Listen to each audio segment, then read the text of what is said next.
Welcome to Filmstrip, movie reviews presented by Continuous Play Podcast. These podcasts are spoiler-filled as we discuss the plots, characters, and themes of the films in review. All content used or discussed in these podcast episodes is the property of the respective owners and used under the Fair Use Act, Section 504, C2, Title 17. Welcome to Filmstrip. I'm Jay. I'm Nick. And this is our review of Bright, starring Will Smith, Joel Edgerton, Noomi Rapace, sort of, Edgar Ramirez, and Lucy Fry. Directed by David Ayer on a budget of $90 million, released December 2017 exclusively to Netflix. Now that's the thing about this one, man, is $90 million straight to Netflix. Netflix is known to have a lot of shows. They produced films before, but this is by far the biggest budgeted one ever. And people are like, whoa, holy cow, how can you do that? No box office returns. Let me just break down some economic math for everybody. All right. Right now, Netflix has 104 million subscribers paying anywhere from $8 to $9 a month for subscriptions. They pull in. I pay 15. Say again?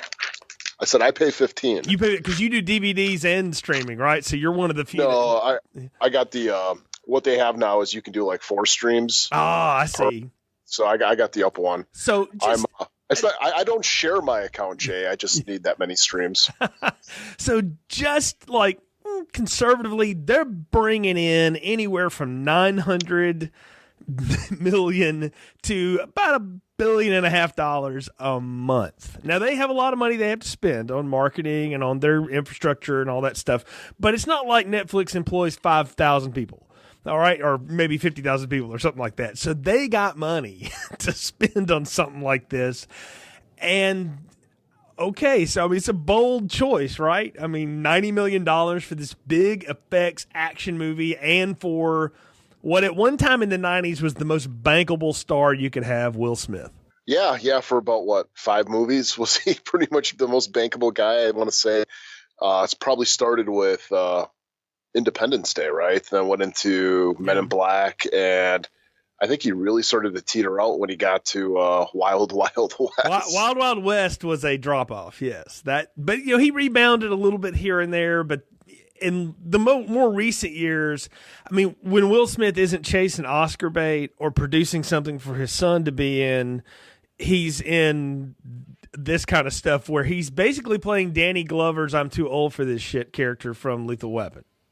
Well, I see what with Will Smith, it's like, I don't know who his agent is, but you go back over like some of the stuff that he should have been in that he turned down. I mean, the 2 big ones that come to mind are one being the Matrix movies. They wanted him as opposed to Keanu Reeves, and he turned it down. And then the other one that was more recently was actually Django Unchained, where they wanted him to be in that, but of course he turned that down as well. So he's doing crap like what was that, like After Earth or something like that? That was the one he did with Jaden, and yeah. Oh Can my I tell God, you, though, that was bad. That was bad. I don't want to hear 2 movies, though, that you mentioned that he turned down, I'm kind of glad he did. I can't see Will Smith working in the Matrix movies. There's only one good one anyway, but I can't see him really working in that. And I don't think he could have pulled off what Jamie Foxx does in that mostly middling Django Unchained movie from Quentin Tarantino. So I'm kind of glad he turned those down. I mean, he got banged on for that Concussion movie because of that accent, but if you've ever heard that doctor talk, he's got him dead on. He looks nothing like him. But he really affected that well, and that's a much better film than people realize. It's also kind of scary being a football fan if you watch that because it'll make you think twice about it. But he's done some decent stuff. I mean, he was okay. I mean, Pursuit of Happiness is kind of a sap fest, and I 7 think pounds. Most of it has been debunked. Again, Will Smith has chased Oscars, and now he seems to be in that point of life where he's like, I'm going to produce stuff for my kids to be in, and then I'm just going to do stuff that will get me paid because I don't care anymore. He's kind of gone to where Tom Cruise has, where Cruise chased Oscars for about 10 years and then said, screw it, I'm just going to do Mission Impossible movies. I mean, like, at least with Tom Cruise has got Mission Impossible, and he's got that bankable franchise. Whereas Will Smith, I think he's kind of over the last couple of years been trying to find something like that where, Suicide Squad, which a movie that was sold on a Queen song, and it just God, that movie was so bad. I remember sitting in the movie theater, and about halfway through this, I'm like, this is like amateur hour here as far as how this movie was edited and everything. It's like you could see like the budget's there. You got some good actors in here, but it's like, my God, this is like a jumbo. This is like a just someone who's never edited a film before put this together because it's so bad. Same director as here, right? David Ayer was involved with that, and I think he wrote and that's too. the thing. Yeah. And David Ayer, I mean, he's kind of an enigma to me because I like half of his work a lot. I like, something like Training Day, which is a movie that he wrote and produced, or even the Brad Pitt movie Fury. I like that a lot, or even to a lesser extent, what's the one with Jake Gyllenhaal? End of Watch. Yeah, the End of Watch is really good. Like, it's a different twist on a found footage movie. It's two LA beat cops. Watch that, folks. There's some good performances in that. It's a heart wrencher, but it's probably the best thing he's ever done, honestly. Yeah. And that's good too. And there was even one that he did with Christian Bale, like a way time ago, called like Harsh Times. It's not that bad. It's not that bad of a movie. I watched it and I was like, oh, this is actually pretty watchable. Mm-hmm. But then it's like he gets into stuff like Suicide Squad, where I'm like, oh my God, this is so freaking bad. That one sticks out as kind of odd. Like, he does, like, I mean, he wrote U571, which is its own thing. But like, and he was one of the writers on Fast and Furious, but he didn't really have a ton to do with the creative force behind that. This guy excels in cop movies, like Dark Blue with Kurt Russell. That's a good cop movie. All right. SWAT, that remake they did with Samuel L. Jackson and LL Cool J and Colin Farrell, that was a really good movie in the early 2000s. They've just rebooted the TV show with it. Harsh Times is good. Street Kings is okay. End of Watch is great. Sabotage sucks. I saw that in theaters. I haven't seen Fury, mostly because I refuse to look at Brad Pitt do anything, but I hear it's good. Suicide Squad, I'm with you. That's the one that sticks out. Like, this guy does cop movies and things like that. So I get why Max Landis, who wrote this, he wrote it specifically for David Ayer. When he sold it, he said, I only will sell it if you get David Ayer to sign on as the director. Like, he wanted him to do this. And so, I mean, he is credited as producer on it, and then he's going to co-write the sequel that's already been greenlit for this thing. But David Ayer's a guy that, like, I mean, he was in the Navy, so he understands that military discipline training and stuff like that. But he's like obsessed with LA cops. Particularly like bad ones. I think if he'd have been alive and doing movies in the 80s, he would have been involved in like that Colors movie with Sean Penn and Robert Duvall, if you remember that, in the late 80s and 90s. I mean, he just seems to be like into that. He would have been Alien Nation. Yeah, that's the other thing too. And I feel like that's what Max Landis is mostly kind of homaging here. Do you remember Alien Nation with James Caan? Oh, yeah. I remember the TV. I remember the TV show. I remember early 90s Fox, man. Such a different animal back then. When the Simpsons first started out, Married with Children. I remember just seeing. They were the edgy Alien channel. Nation stuff. They would push the limit on everything. Like back then, like nowadays, The Simpsons is so friggin' tame. Like, I mean, even South Park is kind of tame nowadays. But Fox back in the day, they were like the counterculture channel to the other three, particularly like when it came to their dramas and stuff. Yeah, I remember watching the show Babes. Yeah, it was kind of like the answer to Baywatch, So no, that was with the three heavy women that were kind of like. Oh, that's right. I'm confusing that with some other schlock they put out, but yeah, Herman's Head. Yeah, but I mean they did that kind of stuff back in those days, and now and again, that's what he would have been involved in. But Alien Nation is the thing that, like, I bet a lot of people don't know that, and I remember that, and remember seeing the television show and then seeing the movie and kind of thinking that it almost worked, but it never totally worked. It's a pretty the premise is pretty on the nose as far as what they're going for within, like, even this with Bright. I mean, I can see why. I know even before starting to watch this movie, I saw like all the critics basically lambasting this movie pretty bad, and just from even like the first couple scenes in here, I'm like, I totally can see why. I mean, let's just be honest here. I think a lot of the critics fall more in the left spectrum of the political arena, and I think that a lot of this stuff is, I would even say it's, what do you want to call it? It's topical. I mean, it's yeah, but it's not subtext. You know what I mean? It's like it's on the nose. It completely is like all this stuff that's going on. And before we go any further, I guess we'll need to do a plot summary here too. But yeah, I mean, it's obvious what they're going for here, and we can get into that as we go. But let me lay the plot out for you, okay? So there's two cops, a veteran, Daryl Ward, played by Will Smith, trying to ride out his time until he can retire, who's paired with a younger officer named Nick Jacoby, played by Joel Edgerton, and they run afoul of fellow officers and a bunch of street gangs when they decide to protect a witness to a crime scene instead of turn the other way while the cops lay claim to a valuable artifact that this woman's come across. So Ward guns down the villain cops, and Jacoby, and the witness go on the run. They team up with some gang members who turn on them to try to stay alive. She ends up saving the life of one of them. The feds get involved. The rival gangs give chase. The cops are giving chase all through the streets of L.A. And eventually Ward turns the tables on the bad guys, and while injured, he survives, and the younger Jacoby earns respect for pulling his partner out of a burning building. So that's the standard plot. Now, all of that is pretty straightforward, but you should know this is a world where humans, orcs, elves, fairies all more or less coexist. Jacoby is an orc trying to make his way in the world, and the only orc cop, while most of them are thugs, it seems like. The witness is an elf who's running from her elf sister who wants the artifact, which is a magic wand. And Ward is, while a human, he's something called a bright who can handle mystical items like magical wands without being destroyed by them. Got it? I think the best way to describe this is it's Bad Boys meets Lord of the Rings in the world of Training Day. That's basically what it is. Yeah, or maybe like The Shield. It sort of feels that like that cop world too. If you remember, that's a great gritty cop show that was on it. Air had nothing to do with that from what I understand, but more in that kind of thing. Yeah, it's wow, there's a lot of stuff to talk about here. and I think the thing that strikes me the most is, and in some ways this may be credit to the movie, is that they don't really bother explaining how we got here. Like, there's all these references to, for 2,000 years, we've sort of coexisted with these things, and there was this Dark Lord that we beat back all together. But that doesn't make any sense because they're actually like then referencing like real human history. Like, I think they reference like World War II or something like that, and I'm like, how can that, or Vietnam? Like, there's something like I remember. I don't remember exactly which one they actually like reference, but they reference like real history with humans. Yeah. There's this poster that's like orcs fight for you, who fights for the orcs, because it seems like the orcs have been the put upon minority that we send to war to do our dirty work, and then we sort of throw away as society. So obviously they're referencing minority populations with that.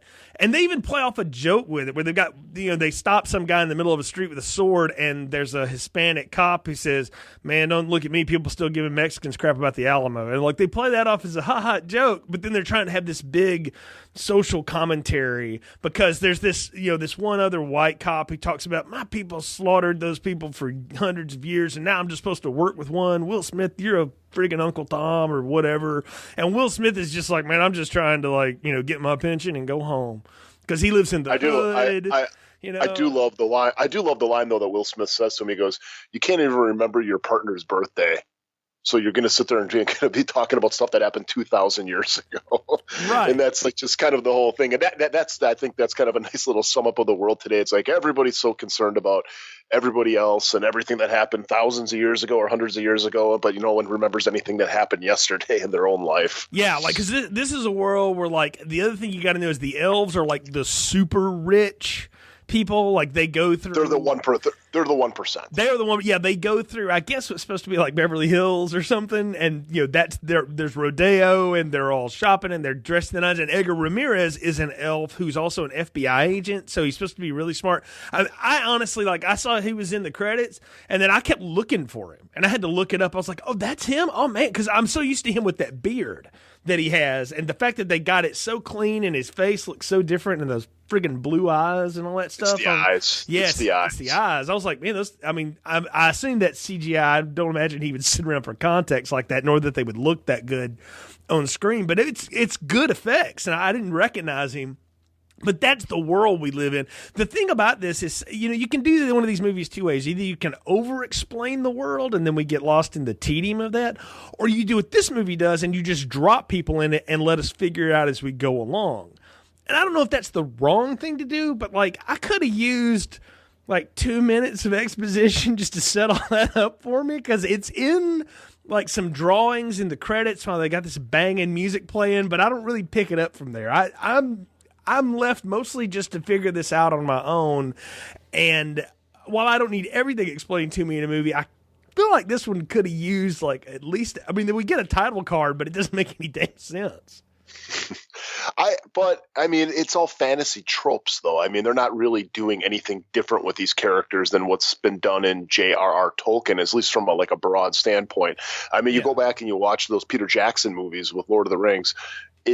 That's what it is, though. You know, the elves are the high society. That's the one. You know, the elves. It's whatever. You know, the beautiful race, and then the orcs are the, you know, the low class, you know, working, you know, race, and then you got the men in the middle. I mean, that's always been kind of the fantasy trope since, you know, Tolkien started writing the stuff. And of course, I'm sure the literature is different, but I'm just talking about the movie sense here. Yeah, and I agree. And here's the thing is, I didn't realize it's been a while since I visited any of those Tolkien-related Peter Jackson films, you know, and things like that. I mean, I don't know the next time I will bother to watch them at all. I mean, I'll watch them; they're fine, but that's never been my thing. You know, that's fine if it's yours. It just wasn't what I grew up, you know, being into and reading and watching and stuff. And I didn't realize there was going to be homework required before I went in to watch this movie on Netflix, because I was like, it's a Will Smith cop movie and he's got an alien partner. I seen that, you know, that's no big deal. And then I'm like, oh no, I didn't realize I needed to, because I was like, I thought orc was strictly a Tolkien thing. Is that like a public, we can all use that? I guess so. Oh yeah, orc is. I mean, like World of Warcraft uses that. Orc is one of those. Orc is no different than elf as far as just use. That's the problem is I don't speak this dialect of nerd. I speak a different set of nerd, and I'm not in the world, so I didn't know that. That's good to learn. Well, obviously, I know it now. Set your phasers to fantasy, there, Jake. I definitely had them on a different wavelength, because I get. I mean, and we also we do all this race relations talk, which is masked by the, you know, alien nation part of all of this.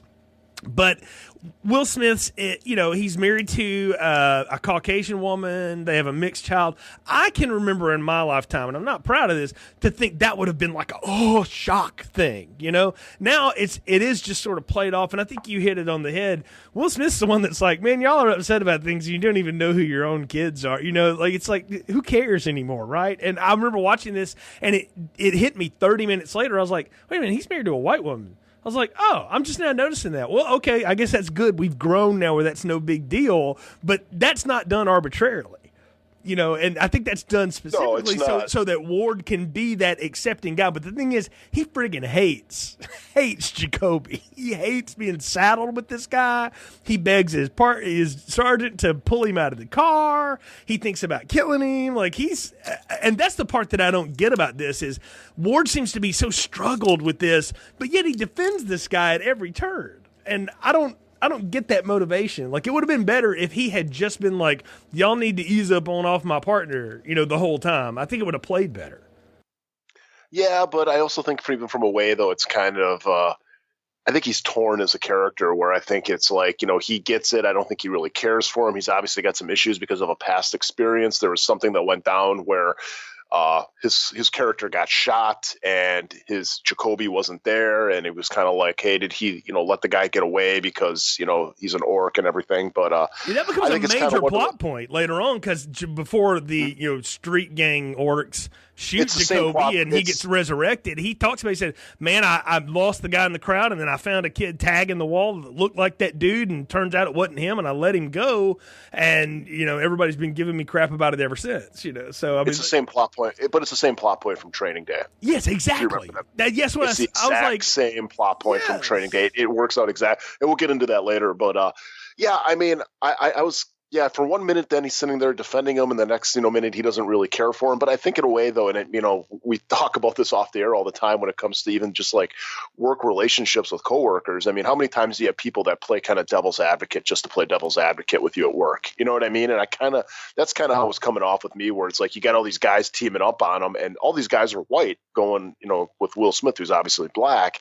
And I think in a way it was kind of like their little bit of differences there are kind of, causing him to kind of push back at them. You know what I mean? And that's what I want to kind of, the only political thing I want to say about this movie is, people are like right away when I was reading reviews are like, oh, the orcs, of course, they're the black guys and the elves are the upper class white people. But I'm like, I see it a little bit differently with this movie. I see it as the humans are the middle class people here, but no matter what, people are going to be hating on someone else no matter what. You know what I mean? Yeah. And in this case, it's like, it's orcs and elves. If it was, aliens, they would hate on the aliens. Even if it's just us, we're going to hate on each other just because we have different skin color or we pray to a different god. I mean, I think it's just kind of, this movie kind of shows that human nature is to just not like one another. Well, this movie purports also that hate always flows upward.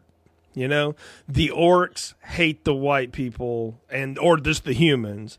The humans hate the elves or resent the elves for being there. Hate flows upward and resentment flows upward. And then snootiness goes downward. Elves look at humans like, those little humans. And then humans look at orcs like, chaff in the wind. That's how they treat each other. I mean, that's the social flow of this movie. And that's the thing is, if you want to have that in a movie, that could be an interesting dynamic. However, the way this plays out, it becomes so boilerplate 25 cop movies I've seen before that all gets lost in this crap. And that's the thing. And this movie doesn't do anything new. I mean, all it's doing is it's taking Training Day. Just take Training Day and, you're instead of the Mexicans, you have the orcs. And as opposed to having these guys are having these. I mean, that's all it is basically taking races and basically turning them into fictional character species. Yeah, but notice that the real evil people here, honestly, are the white cops. That's also a heavy-handed, overly simplistic explanation of everything. Matt Gerald as Hicks is the corrupt human cop who kind of looks like one of the guys on Saturday Night Live. I don't know which one, but he just looks like one. Margaret Cho's in there, and I know she's Asian American or whatever, but she plays very white in this. That's the thing you notice, that the real bad people are the white people. And I was like, well, look, I'm a white person. Obviously, I admit that. I'm not trying to project too much here. But I feel like, well, that's just the safe thing to do. That doesn't, you said it best. This movie doesn't do anything new with all of this rich ground and all this subtext. It just plays it exactly like we've seen it played 100 other times. And then sometimes it plays it way over the top. Will Smith has to bow up and act street on people. It ain't nothing street about Will Smith, all right? Maybe Sesame Street. Never has been. That was the funny part of The Fresh Prince, was he was just as, middle cultured as Carlton. They just played Carlton as a big nerd. To Will being on the street. And that's been Will Smith's whole action career, right? Is that he's too cool for the room. He's just, he can go, gangster and thug and be hard and, put on all this front. And then he can also be very sweet and nice and play with his daughter and all this crap. But I'm like, man, I've seen that 40 times from him. I got nothing. Again, the only thing different about this is he kind of plays it off like Danny Glover in the first Lethal Weapon. He's always been the PG rap star. I mean, that's even what it has. I mean, Family Guy had a funniest thing with Will Smith once, where it was he's rapping about do your homework, wash your hands, respect your parents, get to bed early, and stuff like that. And it's that is Will Smith. I mean, he's the guy that it's hey, he's going to be our. I mean, even when I think when Fresh Prince was coming on the air, it's hey, yeah, this guy's all rap, but you know what? I'd still have him over for some pizza and a movie with my parents on Friday night or something. It's they position him as safe, and so to be edgy, he drops the F-bomb a bunch. He talks about I'm the F you up in a gunfight, and all this stuff. He's always been the e-cigarette of guys. You know what I mean? He's the safer alternative. Can I tell you, every time he draws that Glock, every time he does, I'm like, Bad Boys 2, Bad Boys 2. That's all I think about, and I'm like, maybe it's the way he holds it. It's his face. It's all this stuff. And maybe, I don't know what David Ayer told him to do. Maybe he was like, you do that stuff everybody likes, man. And he just did it. Or maybe Will Smith is the kind of person no, look, man, I got this, which is not untrue because he has played this part, like I've said, many, many times. Oh, damn. Yeah, exactly. Yeah, one of those, man, I'm about to mess you up. You know, one of those. And then you get Joel Edgerton, who you get a pretty bland actor. I mean, nothing against the dude, but he's never done anything that I thought was like really out there. You know, I mean, I first saw him when he was in the two Star Wars prequels, and then I remember when he was in Smoking Aces for like 5 seconds, and then he was in the Thing remake. And I know he's done a lot of other stuff, but I haven't really seen this guy do anything that I thought made him stand out. He was in Exodus: Gods and Kings with one of Ridley Scott's big misfires, if you saw that, and he was in the way over the top remake of Great Gatsby. Those are the things I've seen him in, and never has he struck me as anybody that had like more than a two-dimensional personality. The movie, though, I think actually plays his character the best is the movie called The Gift. One to check out. Kind of about a guy who's kind of a stalker to a wife. Kind of plays that Wait a minute, that's the one with Jason Bateman, right?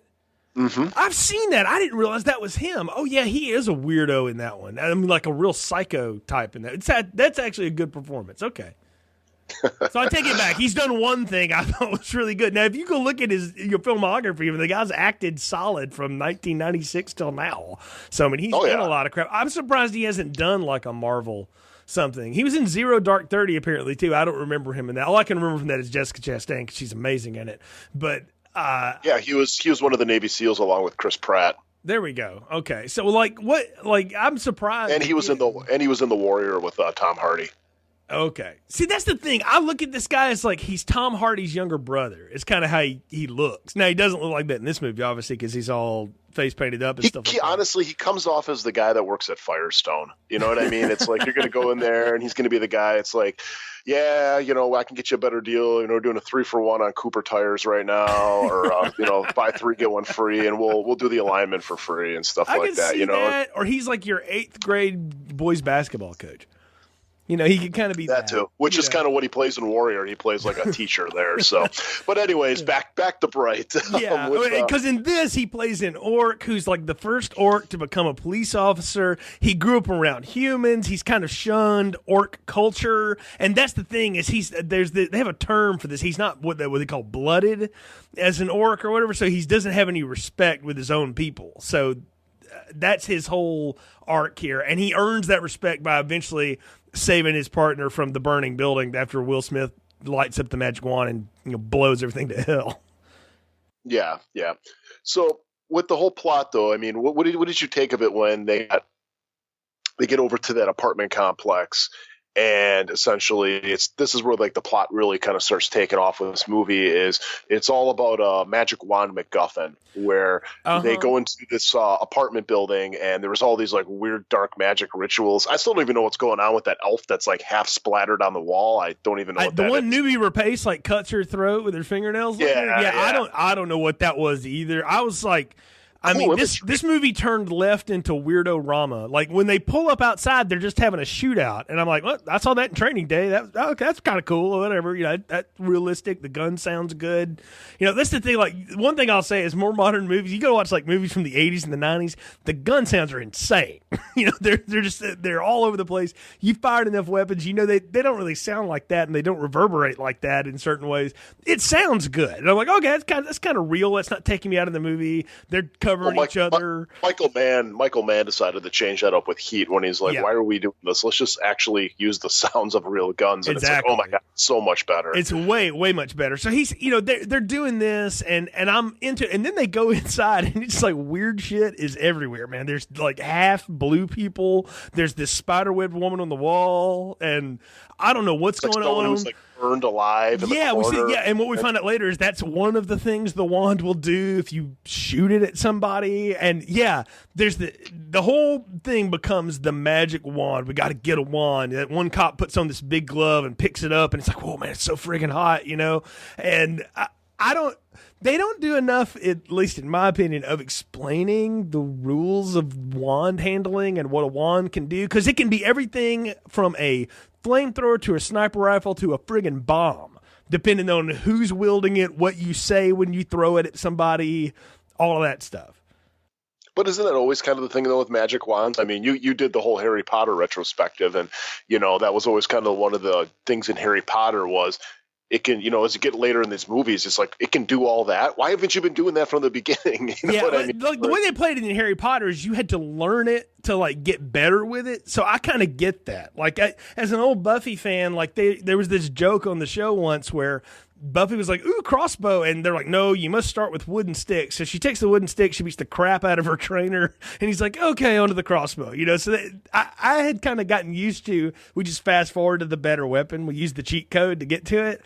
And I guess that's what they do here with this is like, well, this is the BFG. You have it on the first level now. So handle accordingly. And it's the Game Shark version of a magic wand for any of the old 90s video game players. Yeah, there you go. Yeah, exactly. It's the Game Shark. And so now they have it. And that's the thing is what happens is he sends Orc Jacoby back outside because Jacoby's like, man, we can't touch that. We don't want nothing to do with none of that. Like that's not my world. I'm not fooling with that. I'm not trying to be about none of that.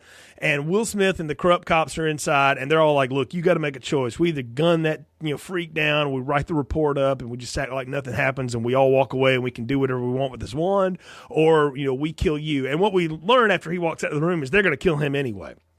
And so he goes out there to tell Jacoby, like, look, man, you got to get out of here. They're about to gun you down, blah, blah, blah.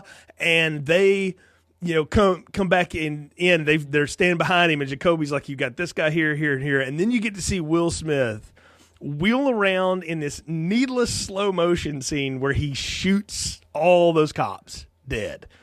And I mean, like, that's the thing that like I realized. I was like, this movie is too cute by half, and this is Exhibit A, all right? Like, if he had just turned around and just shot them all real quick, like Training Day style, realistic, I'd have been like, damn, this is gritty. I could get into that. But they go immediately to Bad Boys territory. And I'm like, that was a mistake. Bullet time. Yeah, when we go bullet time and you try to do Bad Boys, Michael Bay shit, like that, I was like, no, that's you're mixing too much of your peanut butters with your chocolate here, guys. And I think that's kind of my issue with this movie is even though we've seen this 1,000 times before, we're going to still see it another 1,000 times in the future. I like this genre. I like this gritty whatever, and mixing it with fantasy or mixing it with high fantasy, really. I mean, I think that's kind of a, chocolate and peanut butter right there. But now when they're kind of mixing in like this really ultra stylized violence and stuff like that, it's like if they would have just kept with the grittiness of this and just kept it all like real dirty and everything like that, I would have enjoyed this so much more than when they're doing this, just late 90s bullet time crap. I mean, aren't we past this already? I would have thought we were, but apparently we're not. Like, I'll tell you, like, bullet time to me was something that existed in The Matrix and in the first Max Payne video game. Yep. And those things, if anything has held on from those two cultural touchstones in pop culture, that was the thing that lasted. And it's lasted 20 years now. I would have thought it would have been over a long time ago, but and no way, man. We just did a Star Wars movie where friggin' Luke Skywalker does a Matrix dive in bullet time. So no, it clearly is never going away. So yeah, I would have thought when we saw AVP use bullet time for the face huggers jumping out of the eggs that it was like, nope, we have crossed the threshold of no going back. It did. Go back and listen to our review of it, folks. We banged on it then. It didn't need to be in that movie, no more than it needed to be in this one. Though I will tell you now, it fits that movie, Alien versus Predator's motif, much better than it does this one. Like, this movie has too many damn things going on that it's trying to be at the same time, and it can't support the weight of them. No, and it's just, I think having stuff like bullet time and just kind of this, I mean, as we get on right here, I mean, what happens when Will Smith guns down the cops is, again, Training Day, where you remember in the movie Training Day where you always had like, he lived down this, pretty dangerous street, you know what I mean? And it was like always like you had the crews and you had all the guys that lived there, you know what I mean? And they would always come down and be talking. It's the same scene again. You have this guy, what's his name, like Poison or something like that? Yeah, you got this street gang guy in a wheelchair with all of his thugs. He's like, I hear somebody shooting cops in my hood. There's a wand in my hood. No, it's mine. And I'm like, man, we're going to have to do turf war right now. And what we haven't said is that Tika, the elf. You need a Terry Crews like right behind him. It would have been perfect. You might as well have, right? Matter of fact, he might have been in that. But you've got Lucy Fry, the young elf, who had the wand and somehow got out of that melee that happened to that. But we never really even know what happens in that building. But she's been befriended by Jacoby because he knows a little elf. like elfish, so he can talk to her a little bit. And he's like, they've got names down, and so he's trying to protect her. Will Smith's trying to get both of them out of there. He's shooting cops, and then the hood shows up, and this is like the Mexican bangers, right, or the Hispanic bangers are now like, no man, that ain't going down. And these are the 1-9ers if you're a Shield fan. And I'm like, no, now we have to have these guys running around, and there's too many things coming down on these two guys. And also, you've set up nothing for me about these two dudes that made me think they're going to get out of this alive. Like I wish I could invoke Tuco the Rat on all of these gangsters. If you're going to shoot, don't talk. Yeah. Well, I mean, right now, it is Bad Boys, though. This is the exact plot of Bad Boys where you have Will Smith and Martin Lawrence and they're protecting Tay Leone. It's the exact plot. It's the same almost perfect. Thing. Yeah, Lucy Fry is a sort of a Tay Leone. I don't know her from anything, by the way. Do you know this chick from anything? I don't think I've ever seen her in anything before. Nah, the whole thing is, look, when you do people up in elf makeup, they all look like freaking Orlando Bloom to me. It's just, they all look the same. I had seen her in one thing. I watched that 11/22/63 thing that Hulu did, which is that rather poor rendition of a really bad Stephen King idea. And she was in that. She played Marina Oswalt. But you wouldn't know it looking at her in this because she looks nothing like it. Because you're right. When they put the elf on people, like, this is the one thing about Lord of the Rings, like, Hugo Weaving and Liv Tyler and Orlando Bloom still kind of look like themselves when they're in elf makeup. Edgar Ramirez and this woman look nothing like themselves. And Noomi Rapace, by the way, if I hadn't known she was in this movie, I would have never known who she was until I looked up in credits. She does not look at all like. She has a striking look anyway, because she's Scandinavian and everything. She has like a certain bone structure in her face, and they completely like change all of that here. You might as well just had her doing mocap or something. Well, and that's the thing, though. I want to kind of, like I was talking about, like Orlando Bloom in Lord of the Rings. At least in Lord of the Rings, like everybody kind of had their own different looks. You know what I mean? Like Hugo Weaving was brown hair, Liv Tyler was brown hair, and then you had like Orlando Bloom where he was the blonde hair. It seems like ever since that movie, and I don't know if it was all like the little girl crushes on Orlando Bloom, but like every single elf in any movie since then has always been the blonde hair and blue eyes. You know what I mean? It's like, hey, we got to totally go to, Norwegian with everybody here and just make them all look, the same features. And that's what I mean here. It's like between like her and then Noomi Rapace's character, I can't even tell the difference between them. Really, they look exactly the same. And they're supposed to be sisters. So in some ways that's good because they do favor one another, or they're made up to favor one another.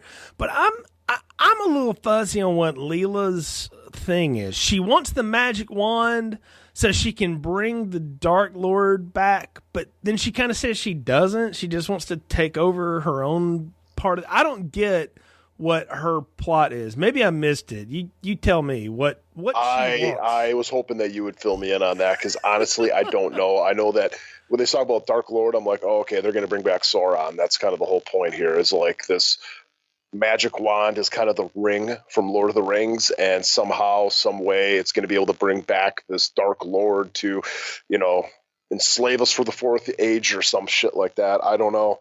But as far as like what her sister's thing was, I guess she was trying to prevent that from happening. Like her sister had betrayed the Shield of Light, which is this group that wants to bring back the Dark Lord. I got that much, right?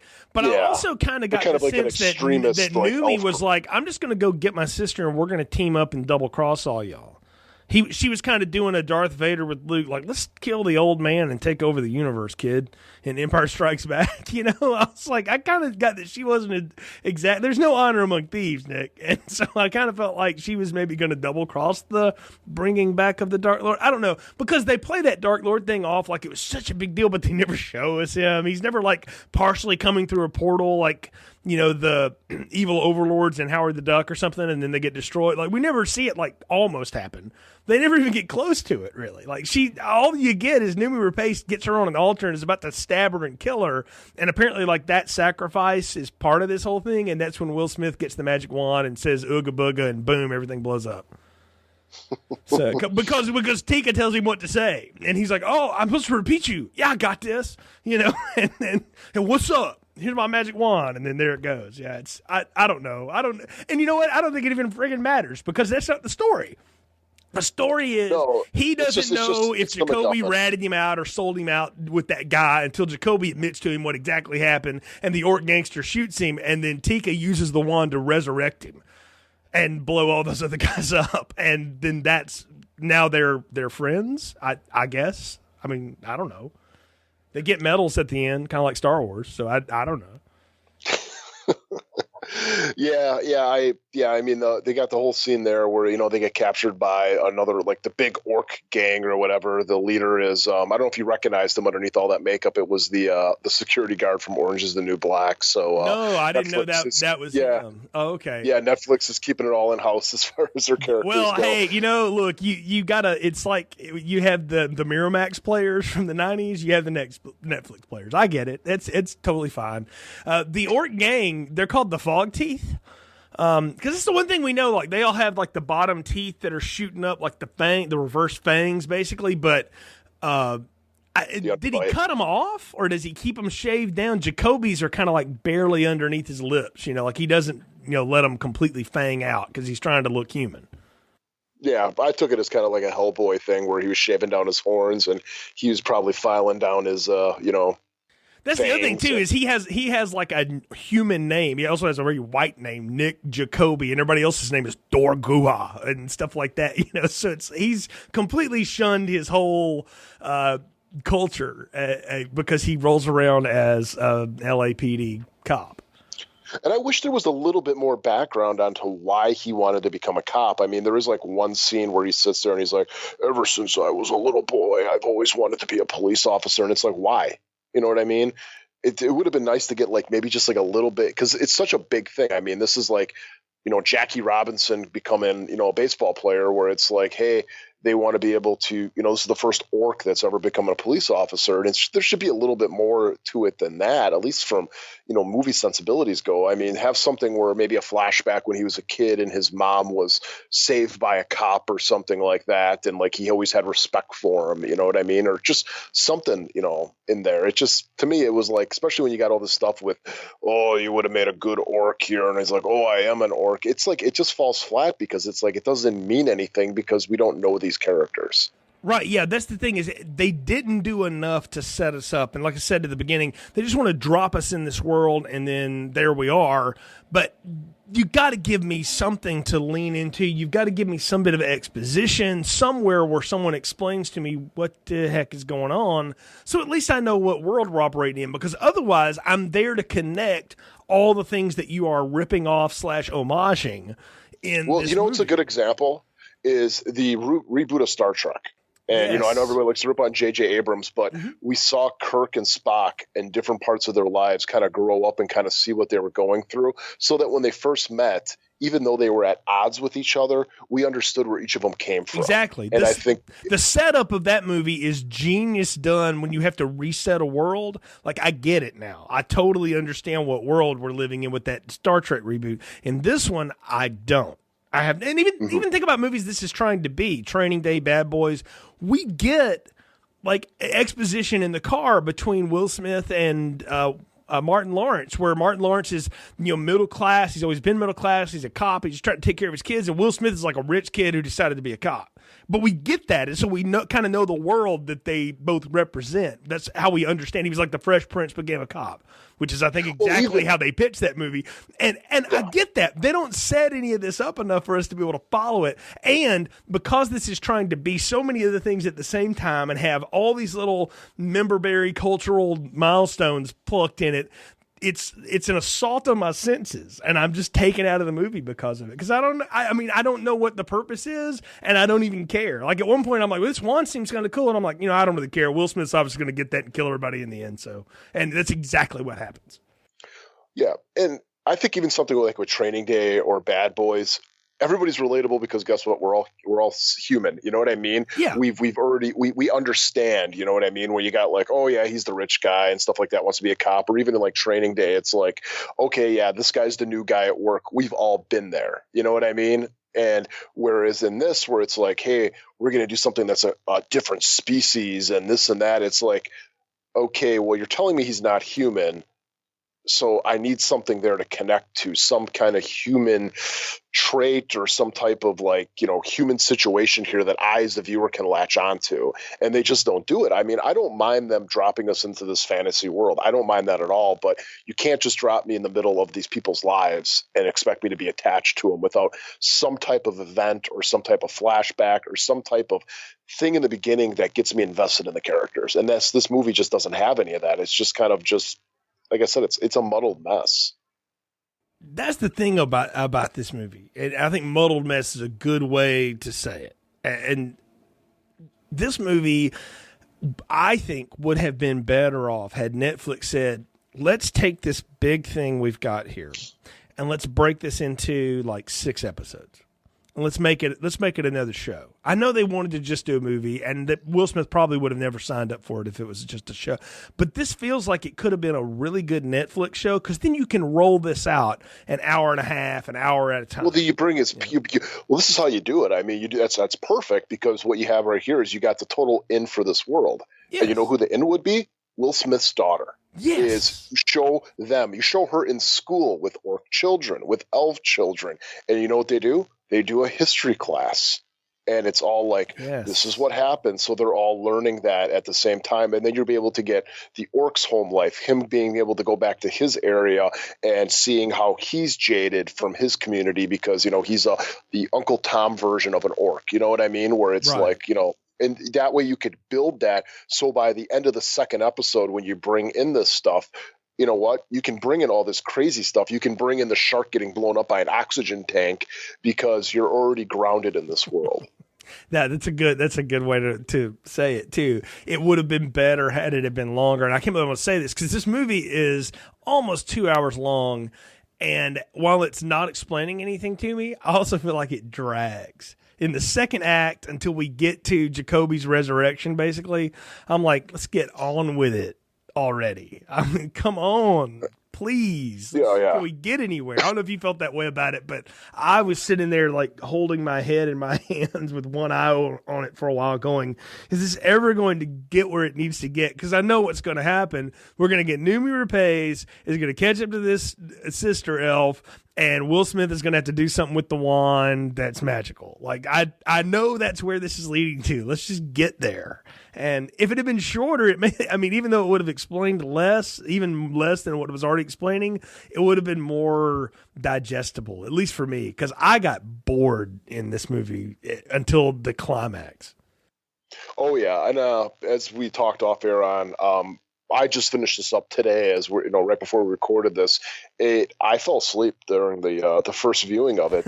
And it was just because it was just dragging in so many areas. And I'm like, my gosh, you guys are putting all this fantasy stuff into here. Why not use it to make it a little bit more interesting? You know what I mean? Go to elf, instead of like just driving through Rodeo Drive and stuff like that, let's go explore some elf culture. Let's go explore some orc culture. You don't have to make it the focus, but give me something in the background to kind of like, like the cantina scene in Star Wars, where I just want to see some crazy stuff going on. I mean, we get some stuff in there. Like the beginning, we get like a little pixie guy or something like that Will Smith beats to death with a broom. Yeah, he shows up at the end too to scream at the screen, and then that's the credits. Yeah, cute. Yeah, but even like there's a centaur. You know what I mean? Where it's like you saw a centaur with the cops, and it's like, okay, well, that's kind of neat. I mean, there's a guy who's it'd be great if that centaur's name was like, Jones or something, like, you're taking Jones, take the truck, so, but yeah. We don't get any of that, but they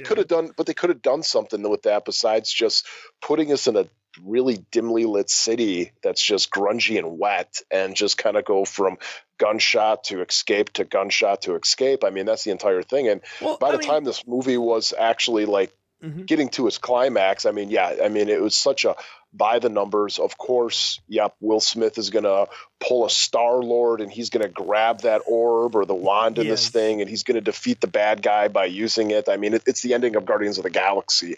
And that's a good pull. I hadn't thought about that, but you're right. Yeah. And the other thing is, and we haven't talked about him enough other than the way he looks, you've got Edgar Ramirez, who's Candomir, who's the federal agent in the U.S. Department of Magic Task Force, because nobody's allowed to use magic, and that's cool. Yeah, that's cool. It's very cool. Expand on it. I would have loved a whole episode just on him and them and on Hildebrandt, who works with him, and like this, the way all that works. Because at the end, they're interrogating Jacoby and Will Smith, who's all laid up, Ward there, and they're like, man, none of that happened. It was just some bad shootout with some bad dudes, and they're like, so no magic, and you can tell like they both know they're lying to each other, but that we're going to accept that and move on.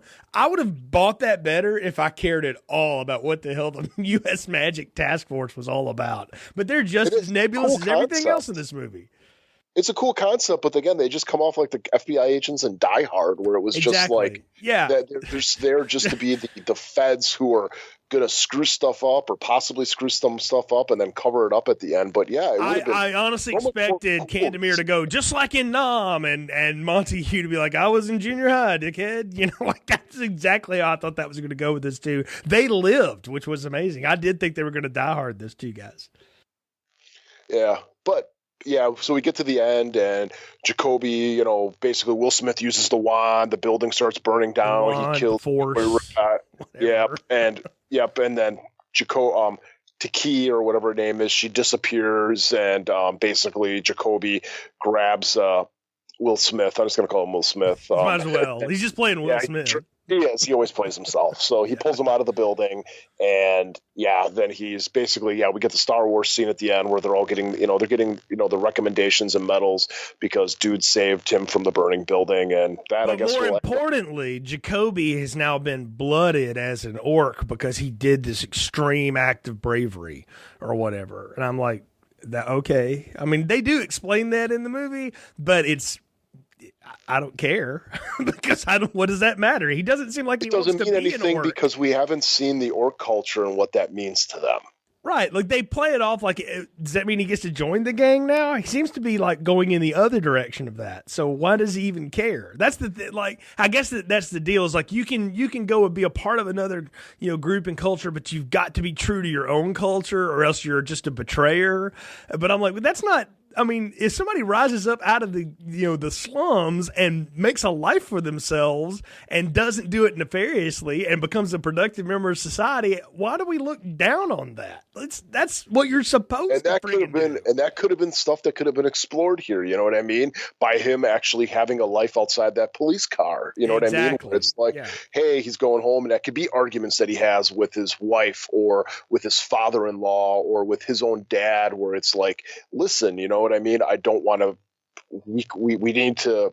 We should all be equals here, and the only way that we can be an equal here is by rising above, this and trying to. You know what I mean? It could have been so much more to it, but like I said, the whole thing with like being bloodied, it's like, my God, all you have to do is just show the importance of that within the orc culture, and it would mean stuff in the end. But because it's just a word that they use like 3 times, it doesn't mean anything.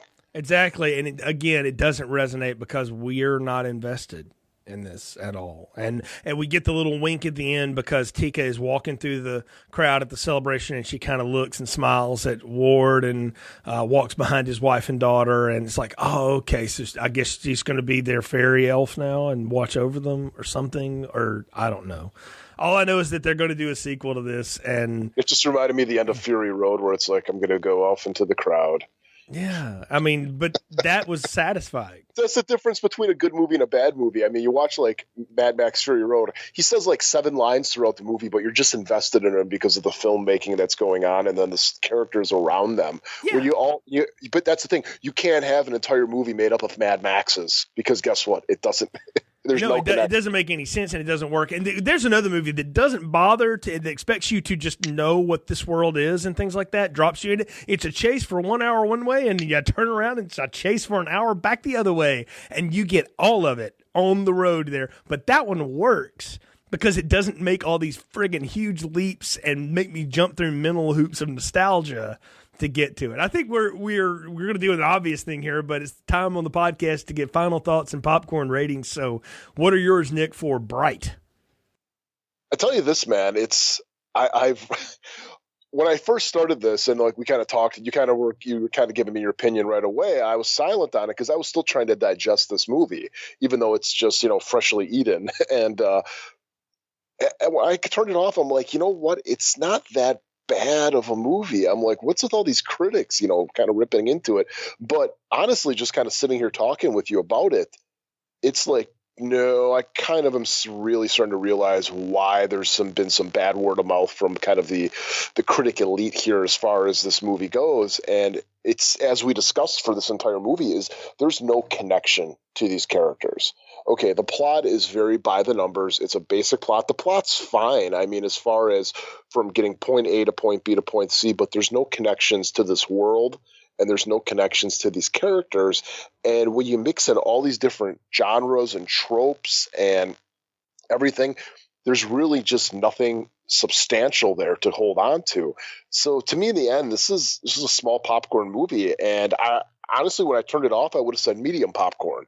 But just talking about it for like the last 50 minutes, it's gone down to a small popcorn. I don't think it's the worst movie I've seen this year. I think they had some good ideas in here. I think it could have been really good as a 6-part or 8-part Netflix series, but they should have just spent that $90 million and actually have done that. I don't know how this costs $90 million. I mean, yeah, there's some kind of good prosthetic work going on here, but I don't know. It's a small popcorn. I'm not going to revisit it. They're talking about doing a sequel to it. I don't know, unless they really kind of hone in this world and start doing something different, I'm probably going to skip the sequel. Yeah, I don't know that I'll be down for that either. We're just starting 2018 here, and so I've only seen a couple of things so far this year. So ask me in December if this is the worst thing I saw all year. I do know what this is, though. I'm going to borrow something you do a lot. You do like food comparisons to movies when we review them sometimes. Usually whiskey. that too, but more relatable to the mass audience, I think. This is like the McRib. You see that thing on television, and you remember it from when you were young, and you're like, yeah, the McRib's back. Yeah, and you look at it, and you're like, cool. And then you go order one, like I did in last year, and you get it, and it's this bun with this meat-like substance, and it's got some barbecue on it, but not really, and the onions are all over here. It's a mess of everything I thought it was supposed to be and what it presented itself as. It's exactly what this movie is.